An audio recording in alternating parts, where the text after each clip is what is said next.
నిన్నటి రోజు ప్రసంగం పూర్తి చేసే సమయానికి వాల్మీకి మహర్షికి నారద మహర్షి సంక్షేప రామాయణాన్ని చెప్పినటువంటి ఘట్టాన్ని మీతో మనవి చేసి ఉన్నాను. సంక్షేప రామాయణాన్ని చెప్పినప్పుడు శ్రీరామాయణంలో జరిగినటువంటి ప్రతి చిన్న విషయాన్ని, ఒక పాత్ర వేరొక పాత్రతో మాట్లాడినటువంటి ప్రతి మాటని ఆశాంతము నారద మహర్షి వాల్మీకి మహర్షికి చెప్పలేదు. ఆయన చెప్పినది కేవలం విహంగ వీక్షణంగా ఒక 100 శ్లోకముల దగ్గరలో ఆ సంక్షేప రామాయణాన్ని నారద మహర్షికి ఉపదేశం చేశారు. ఇప్పుడు అసలు నారద మహర్షి వాల్మీకి మహర్షికి ఉపదేశం చేసినటువంటి కారణం రామాయణ రచన చెయ్యడానికి కారణము అని ఖచ్చితంగా చెప్పడం కష్టం. ఎందుచేత అంటే అది ఒక ప్రశ్న జవాబు, ఉపనిషత్తు ఎలా వచ్చిందో అలా వచ్చిందంతే.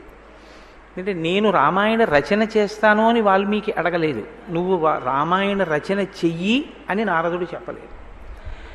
కేవలం 16 గుణములు ఉన్నటువంటి వ్యక్తి ఈ కాలంలో ఈ లోకంలో నాతో పాటుగా భూమండలం మీద నేను నా మాంసనేత్రముతో చూడడానికి యోగ్యమైన రీతిలో ఉన్నాడా అన్న వాల్మీకి ప్రశ్నకి జవాబుగా సంక్షేప రామాయణాన్ని నారదుడు చెప్పాడు.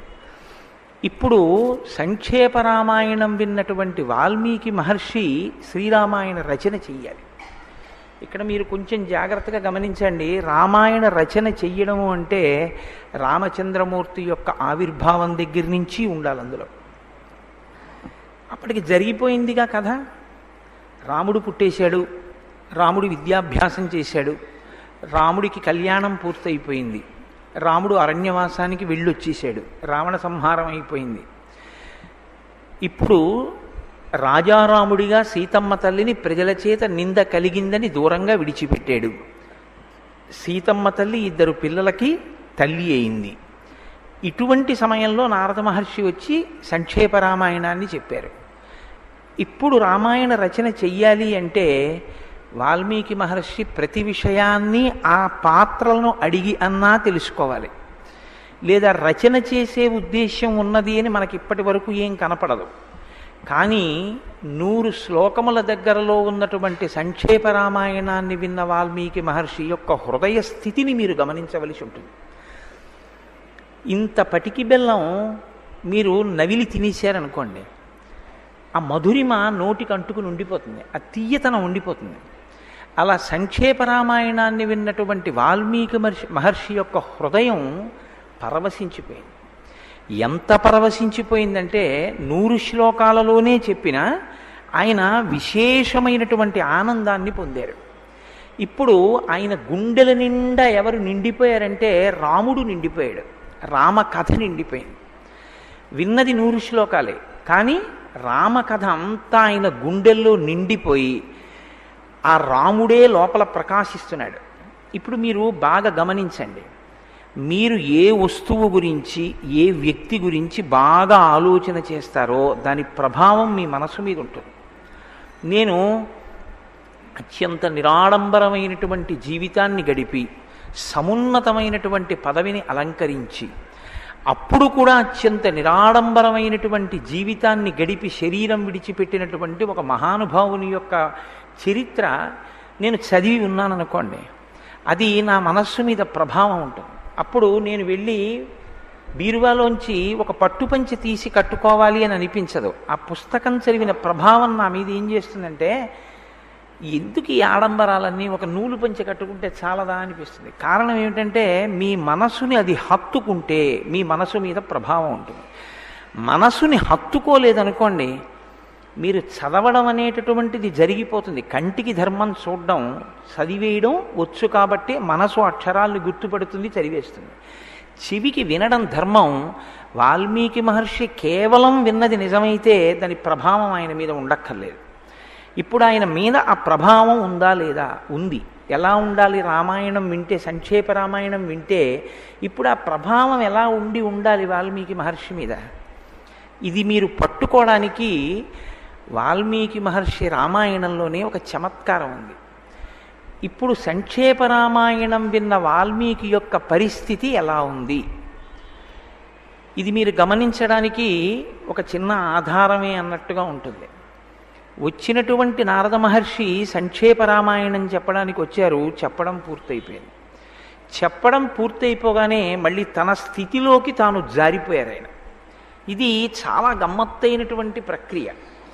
ఎప్పుడూ లోపల భగవంతుణ్ణి నిరంతరం భావన చేసి ఆ ఆనందంలో తన్మయత్వాన్ని పొందేటటువంటి స్థితిని అనుభవించడానికి ఇష్టపడేటటువంటి వ్యక్తులు బాహ్యంలో అనేక రకమైన అనుబంధాలతో నిలబడడాన్ని ఎంత తక్కువ చేద్దామా అని చూస్తుంటారు.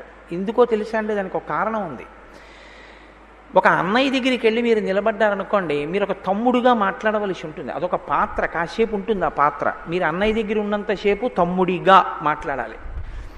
ఇప్పుడు మీ తమ్ముడు వచ్చాడు అనుకోండి, ఇప్పుడు మీరు అన్నయ్యగా మాట్లాడాలి. అదొక పాత్ర. ఇప్పుడు మీ భార్య వచ్చిందనుకోండి, మీరు భర్తగా మాట్లాడవలసి ఉంటుంది. ఇప్పుడు ఈ పాత్రలుగా మారుతున్నది, ఈ మారడాలనేటటువంటివన్నీ ఎందులోంచి వస్తున్నాయో దానిగా తాను ఉండడానికి ఇష్టపడతాడు. అంటే ఇన్ని పాత్రలుగా మనసు మీద ప్రభావం చూపించి తాను మారుతున్నటువంటి స్థితికి ఆది ఎక్కడుంది? మారని స్థితి ఒకటి ఉంది, సత్యం. అది ఈశ్వరుడు. తాను లోపల ఆనందాన్ని అనుభవిస్తూ ఉంటాడు. ఆయన తపస్వి వాగ్విదాం వరం, ఆయన నారదుడు. కాబట్టి ఇప్పుడు ఆయన ప్రయోజనం ఏమిటి? సంక్షేప రామాయణం చెప్పేశారు. చెప్పేసిన తర్వాత ఇంకా వాల్మీకి మహర్షి ఏం చేస్తారు? బాగా అందుకున్నారా, అందుకోలేదా, నీ చెప్పింది అర్థమైందా, అర్థం అవ్వలేదా, నీ చెప్పిన దానివల్ల ఏమైనా ప్రయోజనం సాధిస్తాడా, సాధించడా, ఇవి ఆయనకు అనవసరం. తాను చెప్పవలసింది చెప్పేశారు. ఆయనకి ఆ విశ్వాసం కూడా అలాగే ఉంటుంది గురువుకి. మీకు నారదుడు ఎలా ఉంటాడో శ్రీరామాయణం అంతా గురువుల యొక్క వైభవాన్ని ప్రకటనం చేస్తుందండి. చిట్ట చివర యుద్ధకాండలో అగస్త్యుడు వస్తాడు. ఆదిత్య హృదయం ఉపదేశం చేస్తాడు. జగామచ యథాగతం, యుద్ధం అయ్యే వరకు ఉండడు. నేను చెప్పాను, చచ్చిపోతాడంతే రావణుడు. ఆయనకి ధైర్యం, నమ్మకం, ఆయన వెళ్ళిపోతాడంతే. అదేమిటి ఉండి చూడొద్దా? మరి రావణుడు చనిపోయాడో లేడో? ఉండి చూడడం ఏమిటండి? చనిపోయి తీరుతాడు. అది విశ్వాసం గురువుకి. తను చెప్పిన దాని మీద తనకే నమ్మకం లేనివాడు గురు పదవిలో ఎలా కూర్చుంటాడు? కాబట్టి తను చెప్పిన వాక్కు మీద తనకంత విశ్వాసం, గురువుగారి వాక్కు మీద అంత విశ్వాసం ఉన్నవాడు శిష్యుడు. నిన్నటి రోజున మీకు నేను మనవి చేశాను. ఆ విశ్వాసంతో లోతుగా విషయాన్ని తెలుసుకోవడం కోసమని చేసినటువంటి ప్రశ్న పరిప్రశ్న. అందుకని ప్రశ్న అడగడానికి ముందు వినయం ఉంటుంది. వినయంతో పాటు గురువుగారి ప్రజ్ఞ మీద అచంచల విశ్వాసం ఉంటుంది. ఇప్పుడు నారదుడు ఎలా వచ్చాడో అలా వెళ్ళిపోయాడు. ఎక్కడికి వెళ్ళిపోయాడు? అది మీరు స్వర్గలోకానికి వెళ్ళాడనండి, బ్రహ్మలోకానికి వెళ్ళాడనండి, ఇంకో చోటుకి వెళ్ళాడనండి.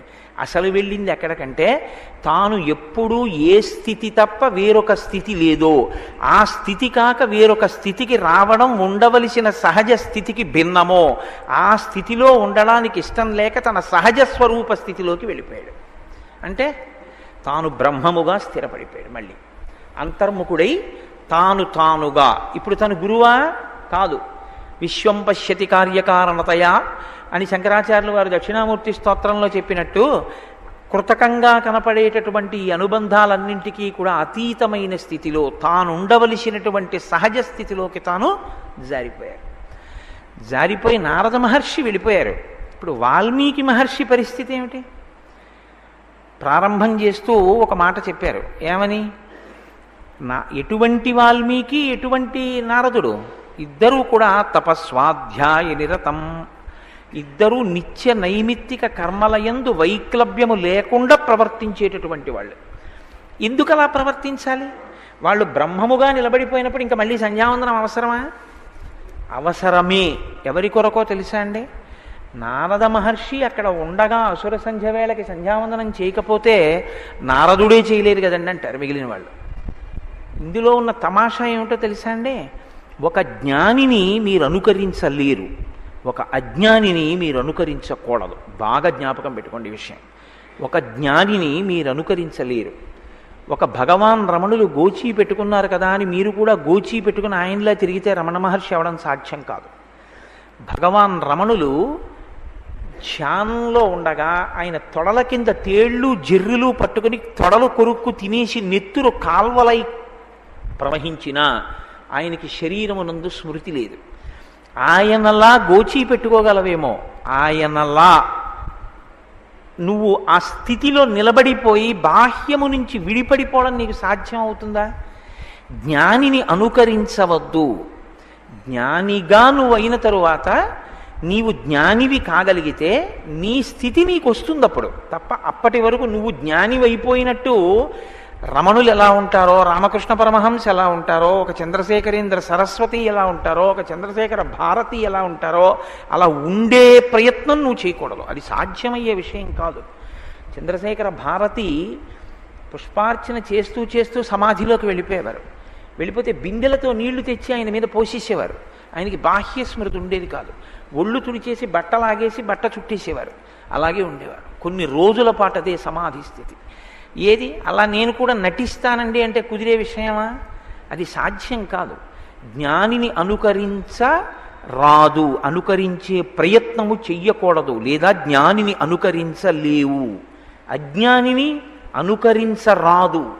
జ్ఞాని సంధ్యావందనం చేయకపోవచ్చు, జ్ఞాని బట్ట కట్టుకోకపోవచ్చు, ఒక అజ్ఞాని బట్ట కట్టుకోకపోవచ్చు, తండ్రికి తద్దినం పెట్టకపోవచ్చు. వాడు చేస్తున్నాడని నువ్వు చేయకూడదు.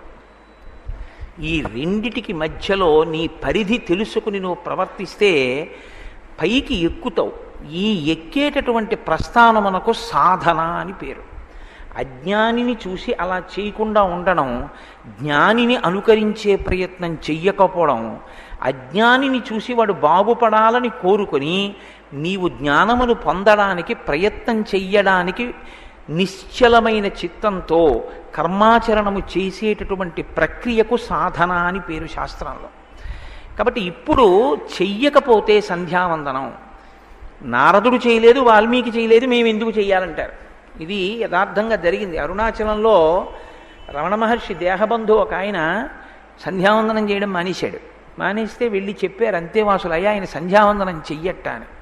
ఎందుకు చెయ్యడు అడగండి అన్నారు. ఎందుకు చెయ్యమని అడిగారు. ఆయన చెయ్యట్లేదుగా రమణ మహర్షి, నేనెందుకు చెయ్యాలి? రమణ మహర్షి చెయ్యలేదు అంటే ఆయన నిద్రలో కూడా బ్రహ్మముగా రమిస్తారు. ఆయన ఇంకా శరీరం పడిపోయే స్థితి వచ్చేసింది.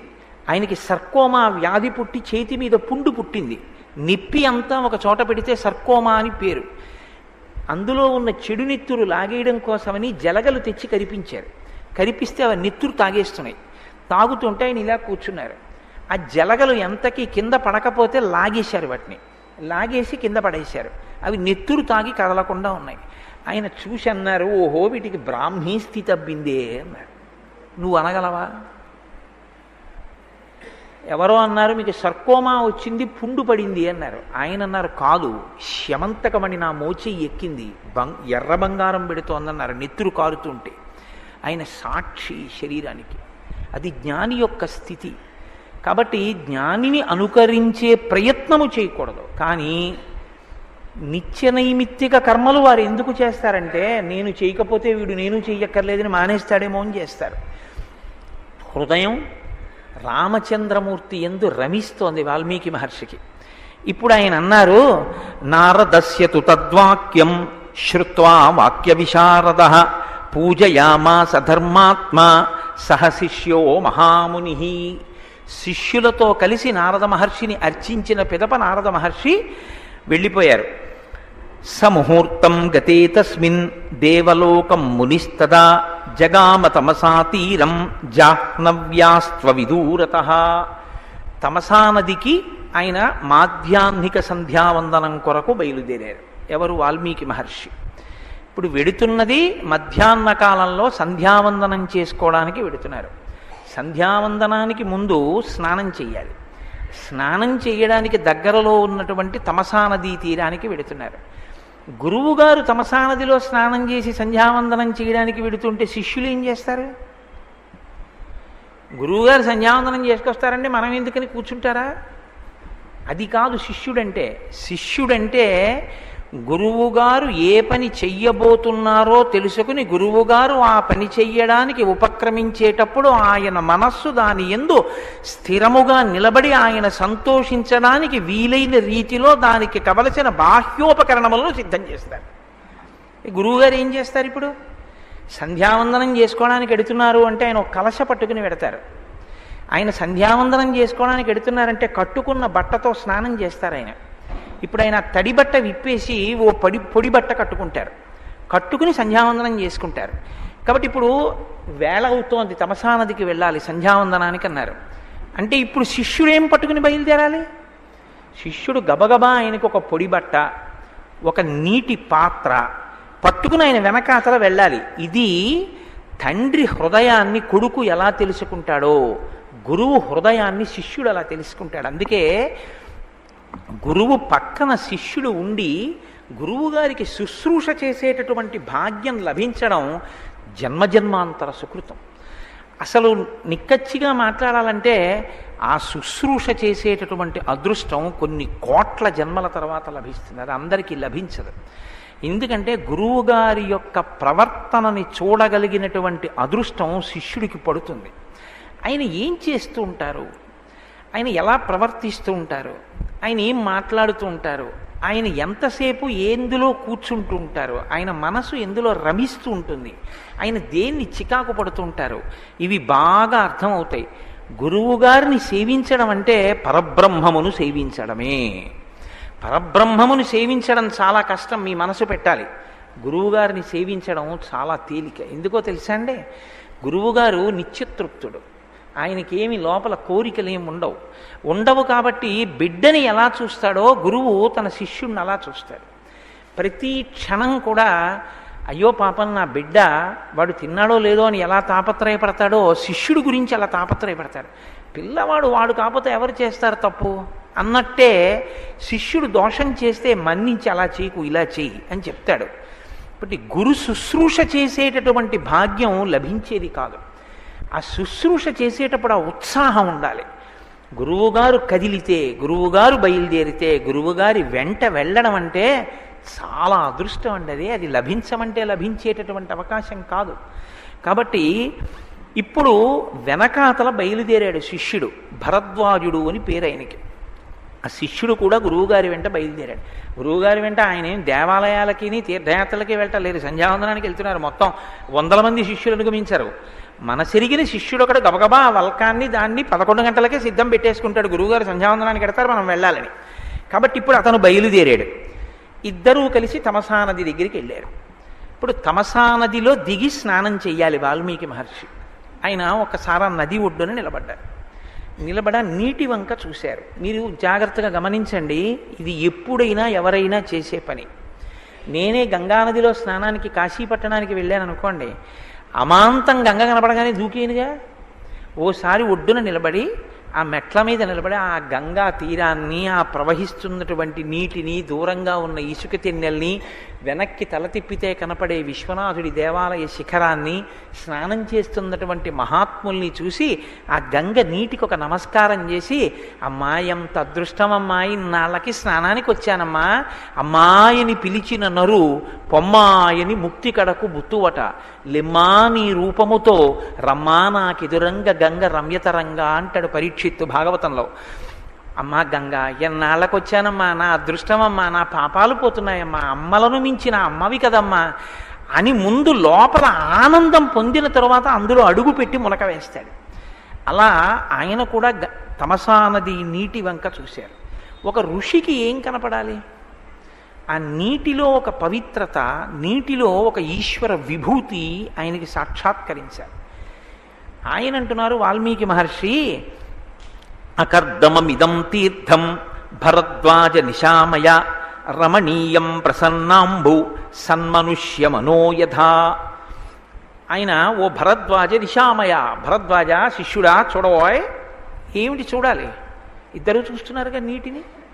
గురువు ఏ కళ్ళజోళ్ళలోంచి చూస్తున్నాడో ఆ కళ్ళజోళ్ళలోంచి చూడమంటున్నారు శిష్యుణ్ణి. ఎందుకు ఇది ఏదైనా ఉపదేశమా? అలా చూడాలా నీటిని? కాదు. ఇది శిష్యుడికి చెబుతున్న మాట కాదు, కావాలని ఏదో అతనికి చెప్తే అతను నేర్చుకోవలసిన విషయం అందులో ఏం లేదు. మరి ఎందుకు చెప్తున్నారు వాల్మీకి మహర్షి? దాన్ని రామాయణంలో అంత గొప్పగా రాయవలసిన అవసరం ఏమిటి ఈ శ్లోకాన్ని? అంటే వాల్మీకి హృదయం ఎలా ఉందో మీకు ఇప్పుడు అర్థమవుతుంది. నేను ఇంట్లో ఏ పరిస్థితుల్లో బయలుదేరి బయటికి వచ్చానో ఆ ప్రభావం నా మనసు మీద ఉంటుంది. నేను ఎవరితోనో అరగంట సేపు పెద్ద గొడవ పెట్టుకుని కారు దిగాను అనుకోండి, ఈశ్వరుని యొక్క అనుగ్రహం చేత అటువంటివి జరగకుండుగాక. వస్తే ఏమవుతుంది, మనసు ఆ వ్యగ్రతతో ఉంటుంది. అప్పుడు గబుక్కుని ఎవరో నలుగురు వచ్చి నమస్కారం, ఎందుకు అలా మీద పడతారు, చికాకు పడతాడు. ఎందుకని వాళ్ళు ఏం చేశారు, వాళ్ళు ప్రసన్నంగా ఉన్నారు, నువ్వే లేవు. నీ మనసు వ్యగ్రతతో ఉంది, అది ప్రభావాన్ని చూపిస్తుంది. ఇప్పుడు వాల్మీకి మహర్షి భరద్వాజుడికి చెప్పేది చాలా గొప్ప వేదాంతం, ఏం చెప్పట్లేదు శిష్యుడికి. వాల్మీకి మహర్షి యొక్క మనోస్థితి ఎలా ఉందో మీకు అర్థమవుతుంది ఈ శ్లోకంలో. అకర్దమమిదం తీర్థం, ఈ నీటిని చూశావా భరద్వాజ, బురద లేదు. రమణీయం ప్రసన్నాంబు, నీరు చూశావా ఎంత రమణీయంగా ఉందో, ఎక్కడా నిర్మలంగా మట్టి లేకుండా చక్కగా స్వచ్ఛంగా ఉన్నాయి నీళ్లు. ఎలా ఉన్నాయిట, సన్మనుష్యమనో యథా, ఇది పట్టుకోవాలి. సన్మనుష్యుని యొక్క మనసు ఎలా ఉంటుందో, మంచి మనిషి యొక్క మనసు ఎలా ఉంటుందో ఈ నీళ్ళు అలా ఉన్నాయి. ఏం ఇవాళ ఆ ఉపమానం ఎందుకు పడింది వాల్మీకి మహర్షికి? మంచి మనిషి 16 గుణములు ఉన్నవాడు ఎవరని అడిగారు నారదుణ్ణి. 16 గుణములు ఉన్న మహాపురుషుడెవరో నారదుడు సంక్షేప రామాయణం చెప్పాడు. అంత గొప్ప హృదయం ఉండి అంత మంచి మనిషి అయినటువంటి రాముడు ఆయన గుండెల నిండా నిండిపోయాడు. ఇప్పుడు ఆ రాముని యొక్క స్వచ్ఛత, రాముని యొక్క నిర్మలత్వం, రాముని యొక్క హృదయంలో ఏ పాపము లేని స్థితి. పాపము లేని స్థితి అంటే మీరు ఒకటి గుర్తుపెట్టుకోండి, పాపము లేని స్థితి అంటే ఏదో చెయ్యకూడని పని చెయ్యకుండా ఉండడం అని కాదు నా ఉద్దేశ్యం. పాపము అన్న మాటని మీరు ఎలా అర్థం చేసుకోవలసి ఉంటుందంటే, ఈశ్వర ప్రస్థానమునందు ప్రతిబంధక స్వరూపము అని అర్థం చేసుకోవాలి. భగవంతుణ్ణి చేరుకునే ప్రయత్నం చేస్తున్నప్పుడు మీకు అడ్డుగా వచ్చేది ఏదో దానికి పాపమని పేరు. రామాయణ ప్రసంగం విందాము అని మీరు బయలుదేరారనుకోండి, అప్పుడే మీకు ఎప్పుడూ రాని వ్యక్తి వచ్చి 8:30కి ఇంట్లోంచి వెళ్ళిపోయాడు అనుకోండి, మీరు ఎన్ని మాటలు వాచి చూసినా మీరు చేసుకున్న పాపము మీరు రామాయణ కథా ప్రసంగము వినకుండా మీ బంధురూపములో అడ్డు వచ్చినది, దానికి పాపమని పేరు. ప్రతిబంధక స్వరూపంగా వస్తుంది, ఈశ్వర ప్రస్థానమునందు అడ్డొస్తుంది. ఈశ్వరానుగ్రహం ఉందనుకోండి, అసలు మనం వెడతామా అన్నది వెళ్ళేట్టు చేస్తుంది, అంతే తేడా. ఇది నిలబెట్టుకోవాలి, ఇది నిలబెట్టుకుంటే మీరు ఈశ్వరానుగ్రహాన్ని పరిపుష్టం చేసుకుంటారు.